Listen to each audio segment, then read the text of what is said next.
നമസ്കാരം. ജയ്പൂരിൽ വിവാഹ വാഗ്ദാനം നൽകി പറ്റിച്ച് ലക്ഷക്കണക്കിന് രൂപയും ആഭരണങ്ങളും കവർന്ന് കടന്നുകളഞ്ഞ യുവതി അറസ്റ്റിൽ. 32 വയസ്സുള്ള അനുരാധ പസ്വാനാണ് പിടിയിലായത്.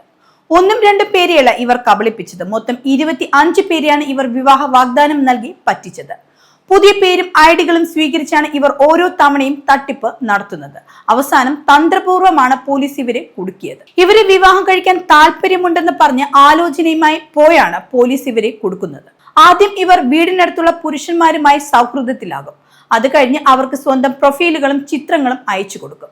തനിക്ക് ജോലിയില്ലാത്ത ഒരു സഹോദരൻ മാത്രമാണ് ഉള്ളതെന്നും ഒറ്റയ്ക്കാണ് താമസിക്കുന്നതെന്നും പറയും. വിവാഹം കഴിക്കാൻ ആഗ്രഹമുണ്ടെങ്കിലും സാമ്പത്തിക പ്രശ്നം കാരണം അതിൽ നിന്ന് പിന്മാറുകയാണെന്ന് അവരെ പറഞ്ഞു വിശ്വസിപ്പിക്കും. കരാർ ഉറപ്പിച്ചു കഴിഞ്ഞാൽ ഒരു വിവാഹ സമ്മതപത്രം തയ്യാറാക്കും. ആചാരങ്ങൾ പ്രകാരം ക്ഷേത്രത്തിലോ വീടിലോ വെച്ച് വിവാഹ നിശ്ചയവും നടത്തും. തുടർന്നാണ് ഇവർ തട്ടിപ്പ് ആരംഭിക്കുന്നത്. വരനോടും എല്ലാ അംഗങ്ങളോടും വളരെ മാന്യമായി പെരുമാറും. അതിനുശേഷം ദിവസങ്ങൾക്കുള്ളിൽ ഭക്ഷണത്തിൽ മയങ്ങാനുള്ള മരുന്നുകൾ കലർത്തി ആഭരണങ്ങളും പണവും കൈക്കലാക്കും. അതിനുശേഷം ഒളിച്ചോടുന്നതാണ് ഇവരുടെ സ്ഥിരം രീതി. സഹായ് മധോപൂർ നിവാസിയായ വിഷ്ണു ശർമ്മ ഏപ്രിൽ 20-നാണ് അനുരാധയെ വിവാഹം കഴിക്കുന്നത്.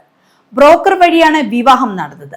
ബ്രോക്കർമാർക്കും വിഷ്ണു പണം നൽകിയിരുന്നു. വിവാഹം കഴിഞ്ഞ് 2 ആഴ്ചക്കുള്ളിൽ അനുരാധ ഏകദേശം 1.5 ലക്ഷം രൂപയുടെ ആഭരണങ്ങളും 30,000 രൂപയും അതേ വിലയുള്ള മൊബൈൽ ഫോണും മോഷ്ടിച്ചാണ് അവിടെ നിന്നും കടന്നു കളഞ്ഞത്. വായ്പ എടുത്താണ് വിഷ്ണു വിവാഹം നടത്തിയത്.